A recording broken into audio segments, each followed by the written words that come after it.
What secrets lie behind these seemingly innocent Easter eggs placed all across the 3 VHS maps? What is their true meaning? And what is Hellbent not really telling us? My name is Kelsky, and today we'll be going over the secrets in Video Horror Society that you may have missed while playing the game.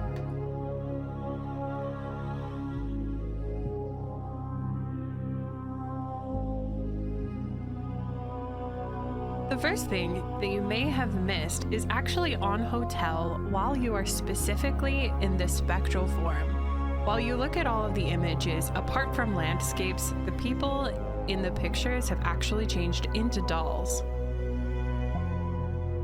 Another cool thing that Hellbent has done is actually gave themselves a little bit of a cheeky shout out by referencing one of their games called Wick. Let's take a look at it.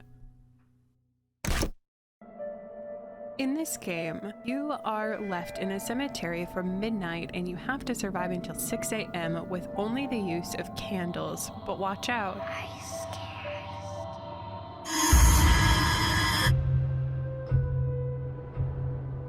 You should be.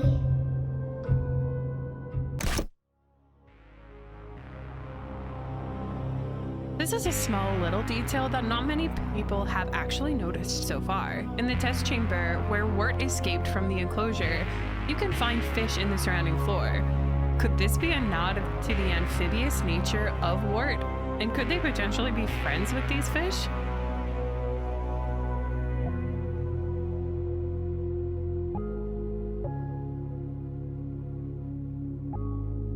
This detail a lot of players have probably actually seen because it is a spawn point for the teen and monster role. This blood bucket is a little nod to the scene in Carrie wherein she has a bucket of blood dumped onto her.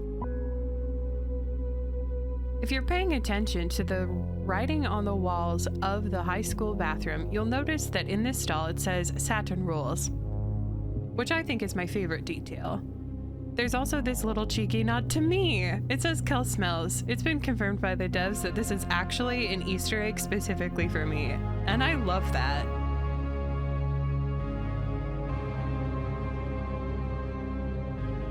Did you know in the detention room you can see that this school sucks?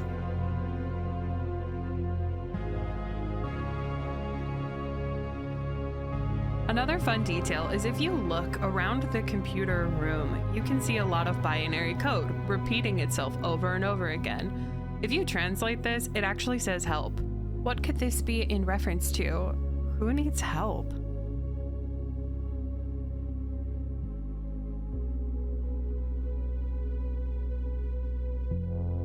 Let's get into the really fun details that you can see. Shown here is actually a picture of a movie poster referencing Murder Ghost. Could there potentially actually be a murder ghost monster in the works? What type of abilities do you think that they would have? I personally believe that they should have the ability to phase through walls. You can also see right next to it a Camp Beaver Trap poster. Is this a reference to a Jason Voorhees type character? Or is this just introducing a map that is going to go with the ghost? Right here you can see alien jaws as well as spectral collectors, which we'll talk about later. And then finally, Chop and Chop Again. Is this another reference to The Shining that the hotel map is already based off? Or is there another monster that's coming that is an axe-wielding man? Who knows? Hellbent does.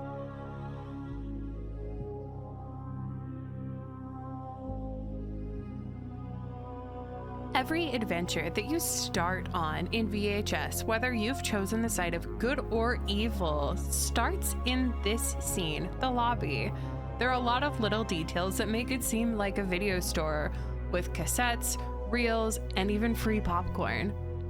The first thing that draws your eyes is the lit up marquee showing feature presentation. Directly under that lies our very first clue as to what is coming up next. Deathwire. It is my belief that Hellbent put this glaringly obvious secret in plain sight and that Deathwire will actually be our next monster, and that the feature presentation will be the feature monster when they release to early access.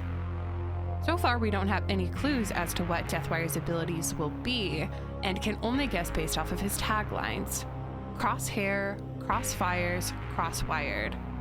I believe that Deathwire will have the ability of some form, like the Predator, to scan for nearby teens like you can hunt on werewolf or have the echolocation on word, or dolls reading the aura showing that teens are nearby.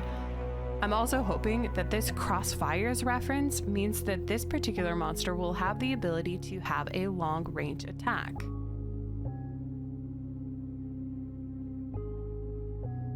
Back in the lobby, there's another small detail that has always been right in front of our eyes, but not super visible. With the use of this picture provided by Hellbent of the lobby screen, we can actually zoom in on a little bit more of the details.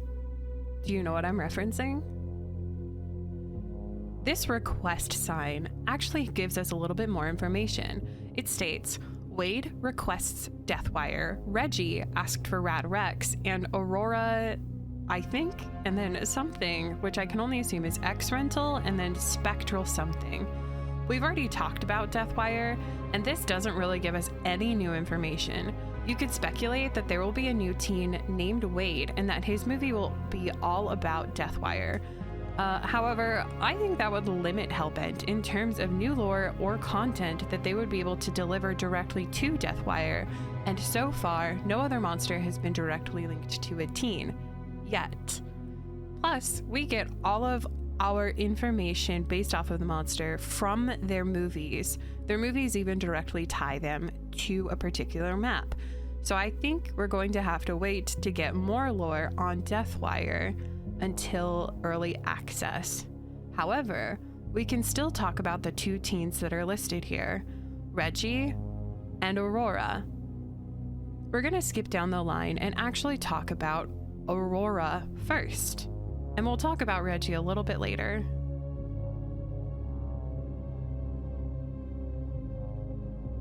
There are no specific eggs that are on any of the maps that are referencing Aurora specifically as a character.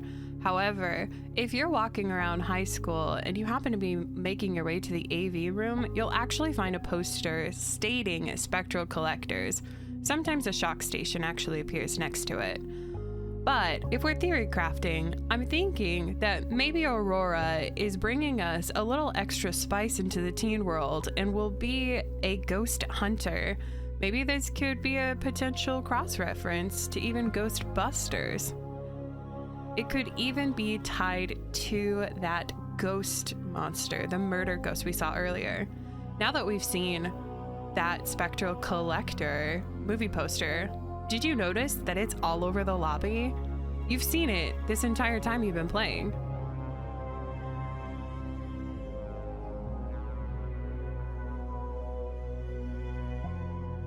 Finally, we make it to Reggie. Reggie is the character that I think we have the most information on. The writing is literally on the walls with Reggie all over high school.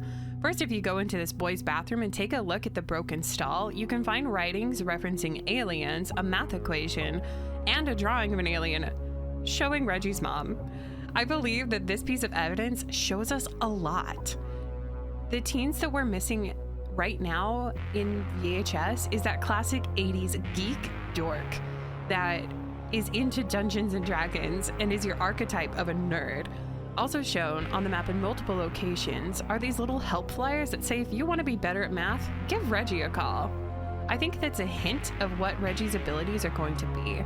Maybe, since Reggie is good at calculations, there will be some kind of perk to speed up certain actions, like looting a vending machine or a trash bin, or even a perk that helps teens craft weapons at a faster pace, which has been highly requested throughout the closed beta.